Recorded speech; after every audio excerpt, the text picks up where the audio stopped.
All right, we're almost at the end here. Just bear with me. So, post-fire update. I think we've seen enough about fire this talk, and yeah, this is. I think it's really great that everybody's really come together on this issue this year.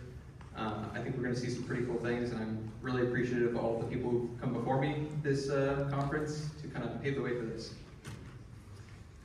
So, brief review.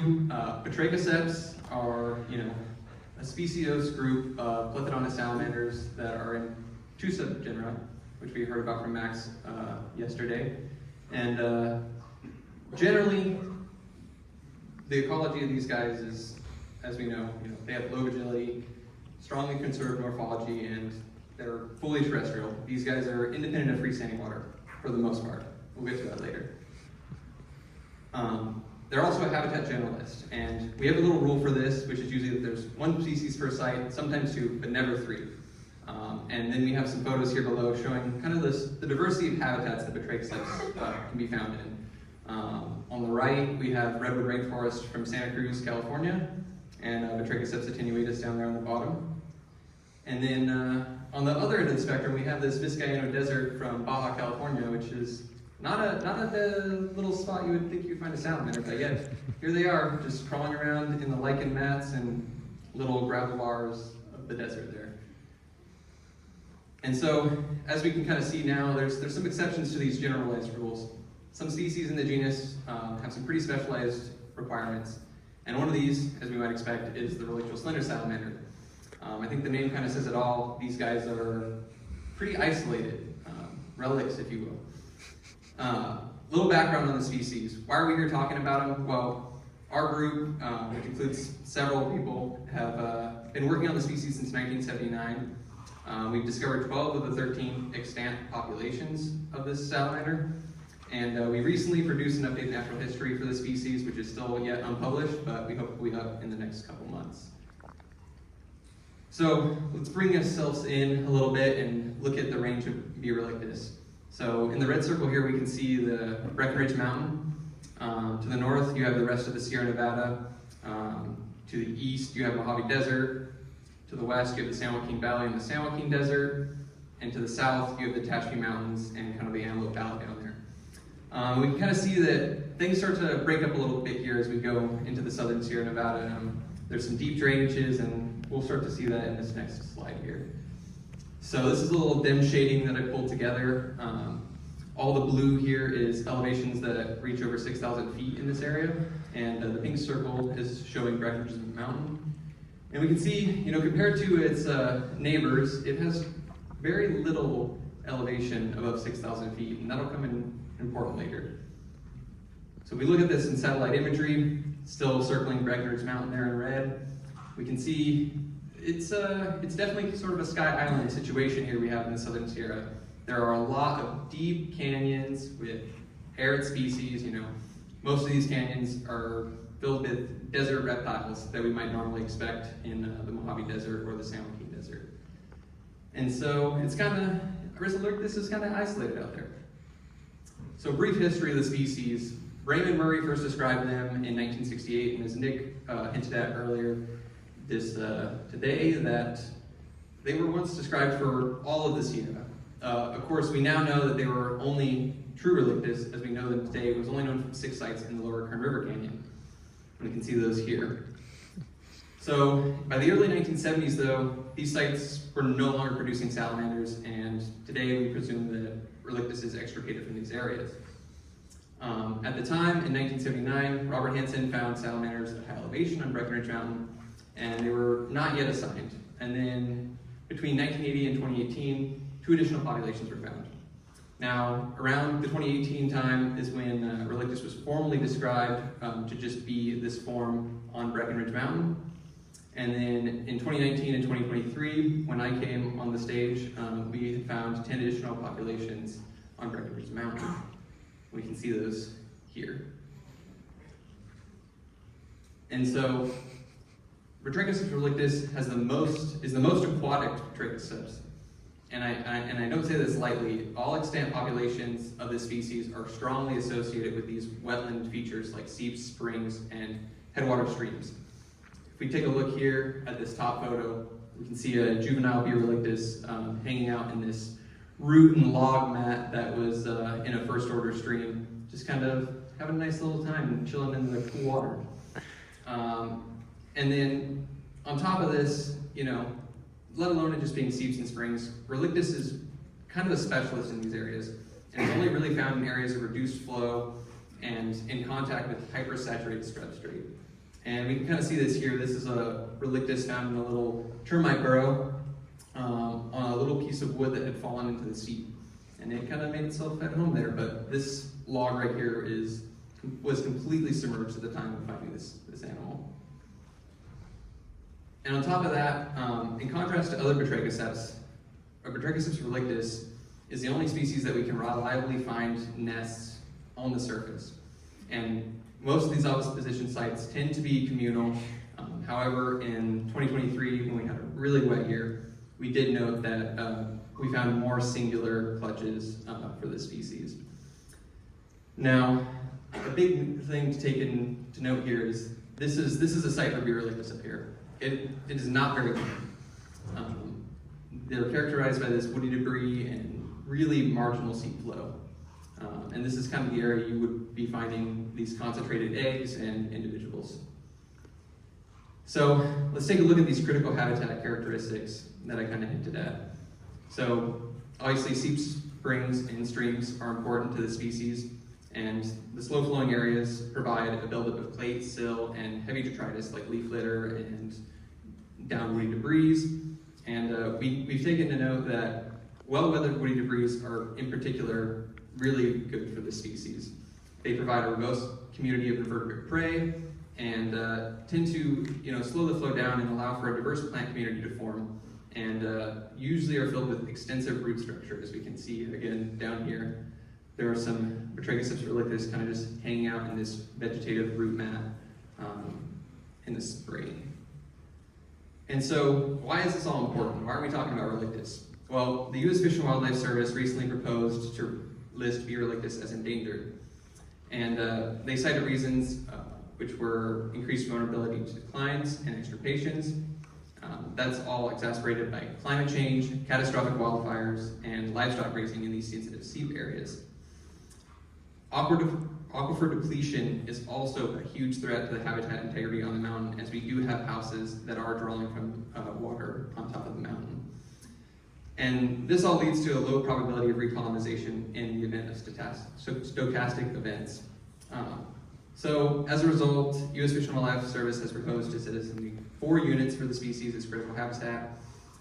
These total about 2,000 hectares and are in about 4 different units here. You can see there's the original Kern Canyon tributaries, we have the Lucas Creek unit, Walker Basin drainage, and this Mill Creek Flying Dutchman unit here, which is the largest unit. And then it all burned. So in 2024, the Boreal fire broke out, and it ended up becoming the 2nd largest wildfire in California that year. It burned about 60,000 acres, with about 22,000 being moderate and 5,000 being high severity. And you can see kind of this soil burn severity map here kind of paints the picture. We have Lucas Creek down here. That's the only unit of the 4 critical habitat units that was spared by the fire.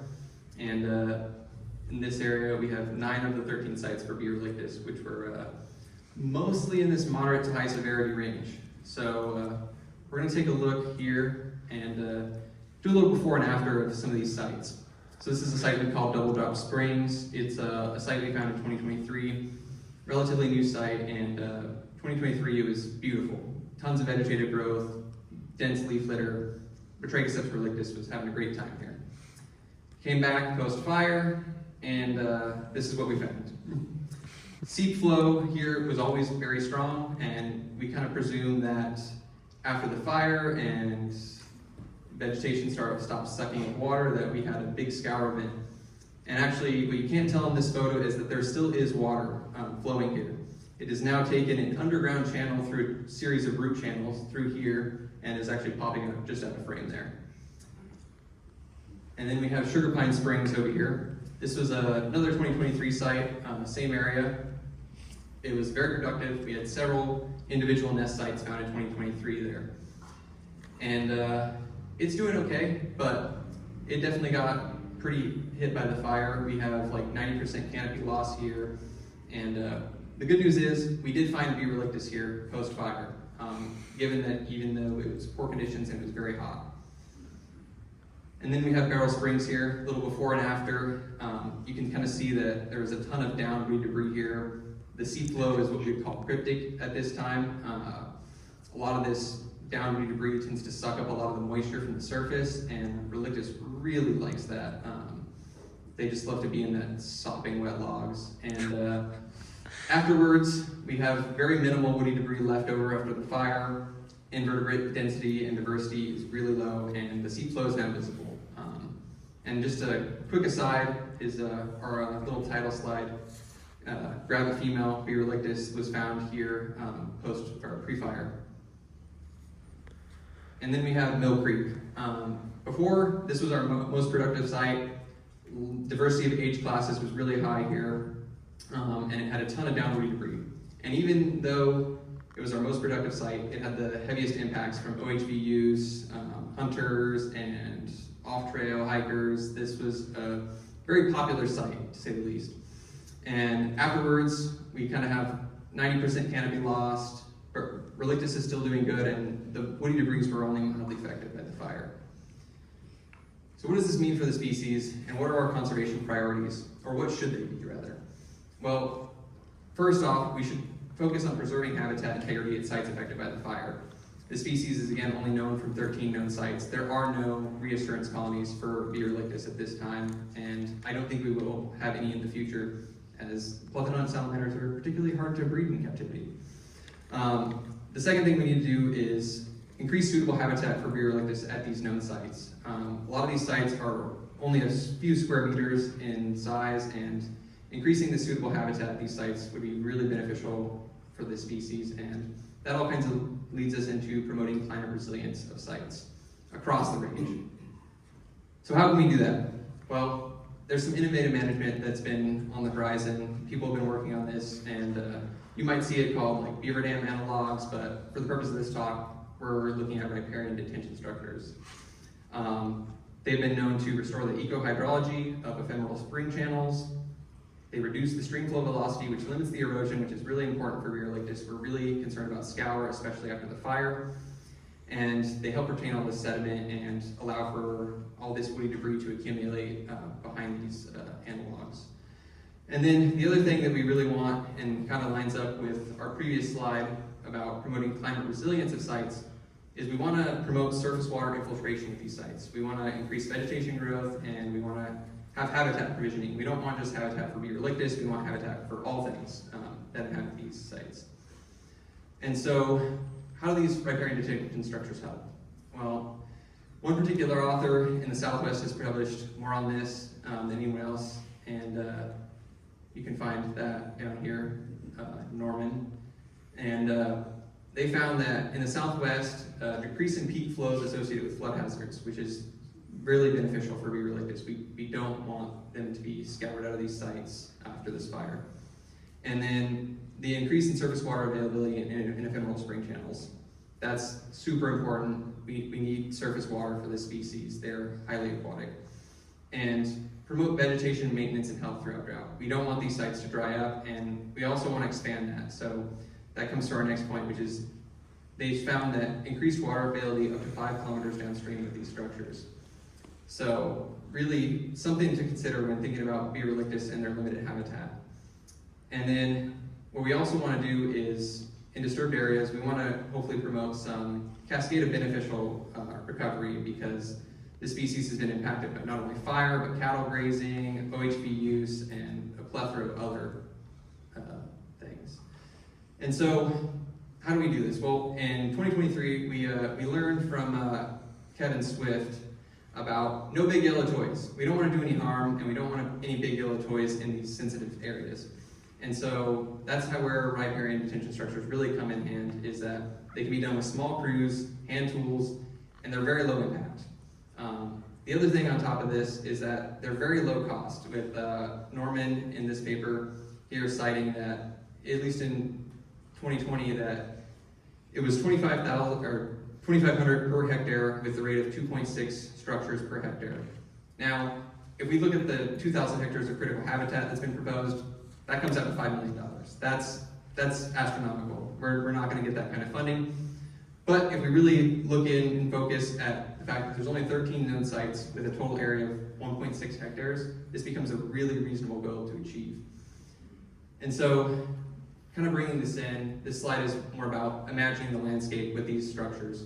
So we have a couple sites here. On the right, we have a site from the Lower Kern River Canyon. This is a historic site. And we can kind of see it already has some of these structures, natural structures. You know, there's boulder jams, there's log jams. This site's doing pretty well, but how can we take this to sites where we know salamanders are still stand up on the mountain? You know, you can see down here, lower down, that we have a ton of woody debris here, but we don't find salamanders down below that on this top photo.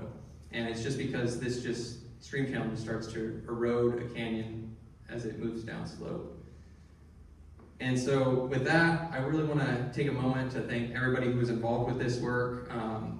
Ron Rosar with the Forest Service really helped getting up on Breckenridge Mountain after the fire. And I want to thank everybody at U.S. Fish and Wildlife Service, Kate and Elizabeth, who really helped with this listing process and been great collaborators to work with. And with that, I can take any questions.